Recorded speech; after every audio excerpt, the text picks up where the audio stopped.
नमस्कार, आप सत श्री अकाल दोस्तों। मेरा नाम हेमंत है, आप देख रहे हैं मेरे अपने चैनल स्पोर्ट्स सफारी। आशा करता हूँ जितने लोग मुझे देख रहे होंगे सब खुश होंगे, सुखी होंगे। और एक छोटा सा संदेश, खुश रहिए, अपने आसपास के लोगों को भी खुश रखिए।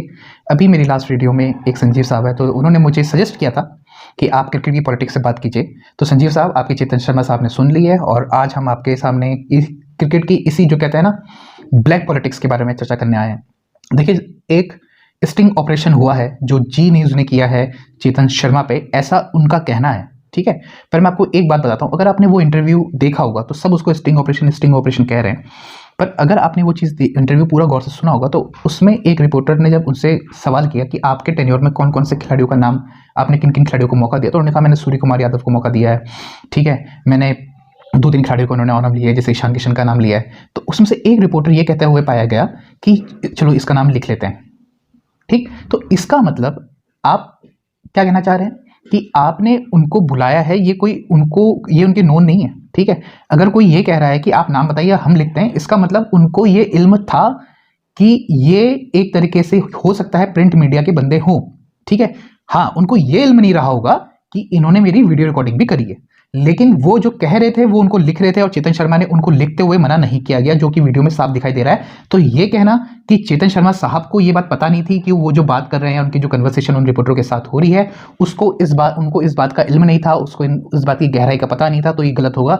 ये मैं मानता हूँ, ये सिर्फ स्टिंग ऑपरेशन इस बात से फैलाया जा रहा है क्योंकि ये वीडियो है, वीडियो के जरिए उनसे बात करी जा रही है। लेकिन उन्होंने जब वो उनसे बात करते हुए उनकी चीज़ों को लिख रहे थे, पेपर में लिख रहे थे, तो चेतन शर्मा ने कहीं पे भी किसी पॉइंट पे उनको मना नहीं किया। तो इस बात से साबित होता है कि चेतन शर्मा साहब, आपको इस बात का इल्म था। हाँ, आपको ये मिसअंडरस्टैंडिंग जरूर हो सकती है कि ये प्रिंट मीडिया के हो सकते हैं। ठीक है, तो ये कहना, इन्होंने नादानी में ये इस तरीके की बातें कर दी, मैं इससे अग्री नहीं करता। ठीक, अब इन्होंने बात क्या करी, हम एक एक करके इन पॉइंट पे आते हैं। ठीक है, तो इनका सबसे बड़ा बयान आया विराट कोहली को लेके। ठीक है, विराट कोहली के लेकर इन्होंने पिछले एशिया कप के दौरान भी, जब उन्होंने वर्ल्ड कप में विराट कोहली साहब ने अपना कहते हैं T20 कैप्टनसी से रिटायरमेंट अनाउंस कर दी थी, उसके बाद भी इन्होंने ये कहा था कि हाँ, हमने विराट कोहली को सजेस्ट किया था, इवन गांगुली साहब ने भी सजेस्ट किया था विराट कोहली ने, और कहा बाद में कि इस तरीके की मेरी कोई बात नहीं हुई। ठीक है, वहाँ पे ये बात पूर्ण विराम लग चुका था। विराट कोहली भी उसके बाद बयान देने आए थे मीडिया में। ठीक, विराट कोहली को भी सजेस्ट किया कि आप भी बयान मत दीजिए। ठीक है, इससे देश की इज्जत का ही फालूदा हो रहा है। ठीक, आप अपने बोर्ड के अगेंस्ट बयान देंगे, बोर्ड आपके अगेंस्ट बयान देंगे, इससे बढ़िया इस मामले को रफा दफा कर दीजिए। और ऐसा ही हुआ। ठीक है, एशिया कप में इंडिया में जब अभी दुबई में हुआ, ठीक, उसके बाद आपका वर्ल्ड कप में कभी भी इस बात का दोबारा जिक्र नहीं हुआ। पर कहते हैं ना, इज्जत हर किसी को रास नहीं आती, तो उनमें से एक साहब है चेतन शर्मा। देखिए, मैं उनकी इज्जत सिर्फ इसलिए भी कर सकता हूँ क्योंकि वो इंडिया के पूर्व क्रिकेटर है। ठीक, फास्ट बॉलर रहे हुए हैं। लेकिन हमारे ज़माने में तो हमने जो स्टोरियाँ सुनी उसमें जावेद मियांदाद का वो छक्का जो चेतन शर्मा साहब को पड़ा था, वो ज़्यादा सुनाई देता है। ठीक है, पर इसमें उनसे कोई मैं क्रेडिट लेना नहीं चाहता हूँ कि वो अच्छे बॉलर थे, लेकिन एक अच्छा बॉलर होना या एक अच्छा खिलाड़ी टीम का होना, क्या इस बात को आपका जस्टिफाई करता है कि वो अच्छा चयन करता भी होगा? इन्होंने विराट कोहली के ऊपर फिर से कल बयान दिया कि विराट कोहली ने इस बारे में झूठ बोला कि उनको नहीं बताया गया या उनको रिक्वेस्ट नहीं करी गई कि आप इस कैप्टनसी से भी छोड़िए मत।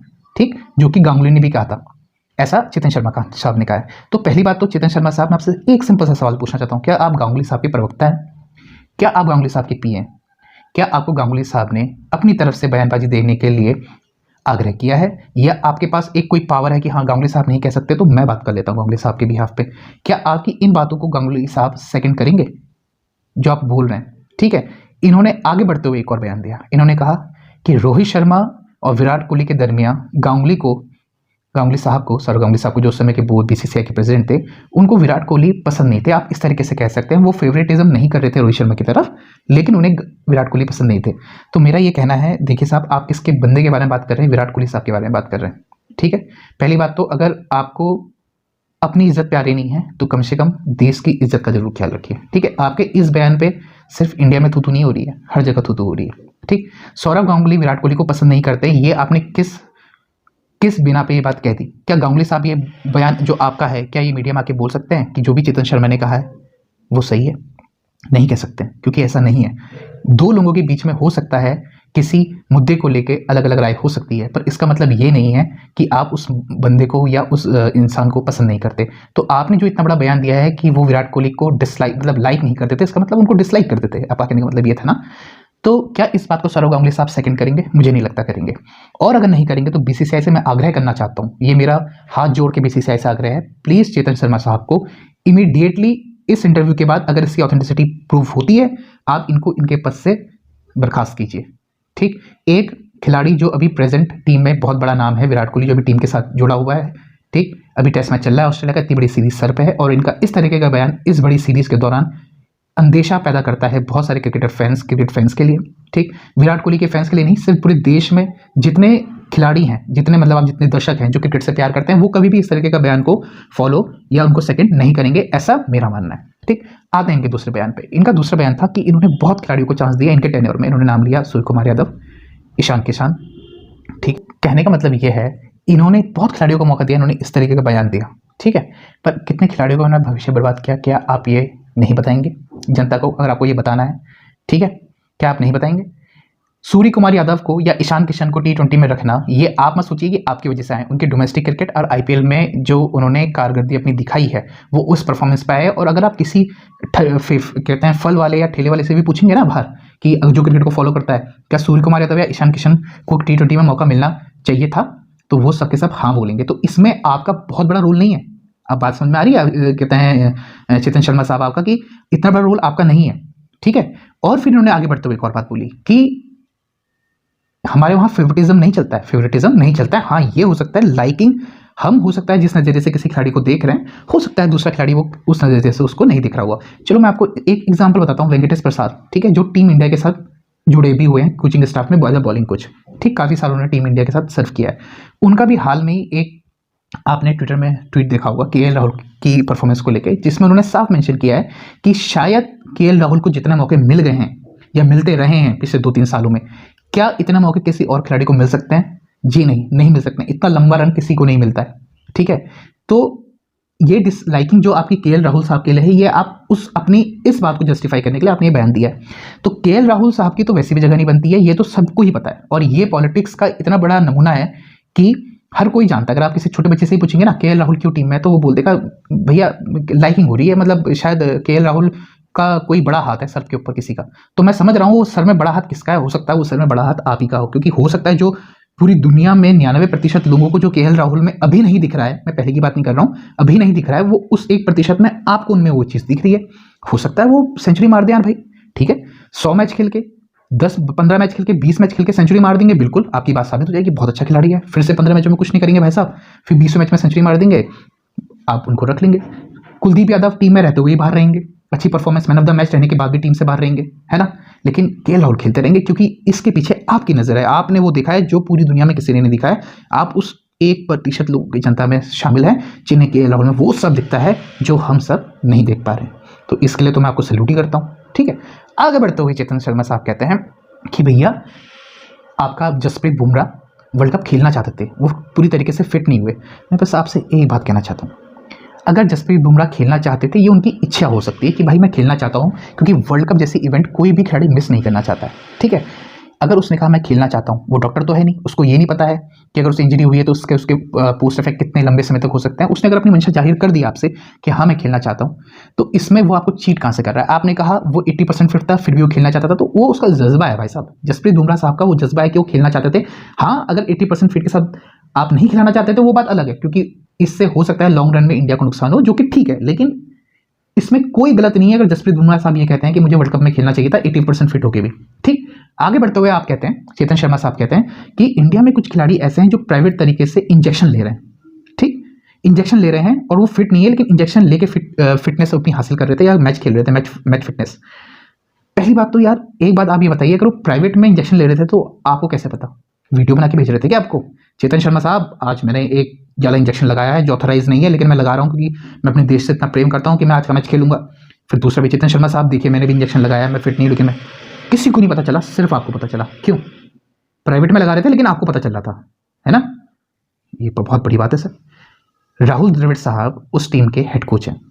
ठीक है, आपको लगता है अगर इसका मतलब ये बात सच है जो आप कह रहे हैं, तो इस बात का अंदेशा राहुल द्रविड़ साहब को भी होगा। ठीक, तो राहुल द्रविड़ साहब को अगर ये बात पता थी, ठीक, और वो ये अलाउ कर रहे थे, तो इसका मतलब आप सिर्फ उन 2 खिलाड़ियों का, जिसका आपने नाम भी नहीं लिया, ठीक है, नाम भी नहीं लिया, उन 2 खिलाड़ियों को अगर राहुल द्रविड़ की साहब की निगरानी में ये चीज हो रही थी, तो इसका मतलब राहुल द्रविड़ साहब भी इसके जिम्मेदार हैं। ये मैं नहीं कह रहा हूं, ये मुझे आपके बयान से समझ में आ रहा है। ठीक है, तो आपने बहुत सारे बम फोड़ दिए कल के इंटरव्यू में। ठीक ठीक है। और नादान बच्ची की तरह लोग कह रहे हैं कि अरे भैया इनके साथ तो गलत हो गया, इनके साथ तो कहते हैं स्टिंग ऑपरेशन हो गया, इनको पता भी नहीं चला कि कब इनकी वीडियो बन गई। अरे मेरे मूर्खों भाइयों, चेतन साहब ने जो भी बयान दिया था वो होश और आवाज़ में दिया था, नशे में नहीं दिया था। दूसरी बात करते हुए, आप जब दो लोगों को बात करते हुए सुनते हैं तो आपको पता चल जाता है कौन दो आपस में लोग फेमिलियर हैं, ठीक है। तो उनकी बातों से साफ लग रहा था वो लोग आपस में फेमिलियर नहीं है। और जो क्वेश्चन पूछ रहा वो तो इतने रद्दी क्वेश्चन पूछ रहा था, अगर वो स्पोर्ट्स जर्नलिस्ट होता तो वो एक क्वेश्चन पूछता ही नहीं कि भाई आपके टेनर में आपने किस किस को खिलाया। इसका मतलब ना उस बंदे का कोई स्पोर्ट्स से उतना बड़ा रिलेशन था। हाँ, वो न्यूज़ छापने के लिए के तौर पर जरूर जा सकता था। और जब उसने ये बात बोली कि हाँ यार चेतन शर्मा साहब ने ये नाम बताएं, इनको लिख लेता हूँ मैं किस किस के इनके टेनर में ये खिलाड़ियों को मौका मिला, तो चेतन शर्मा साहब ने मना क्यों नहीं करा? अगर इतनी भूले आपके चेतन शर्मा है तो इन्होंने मना क्यों नहीं करा?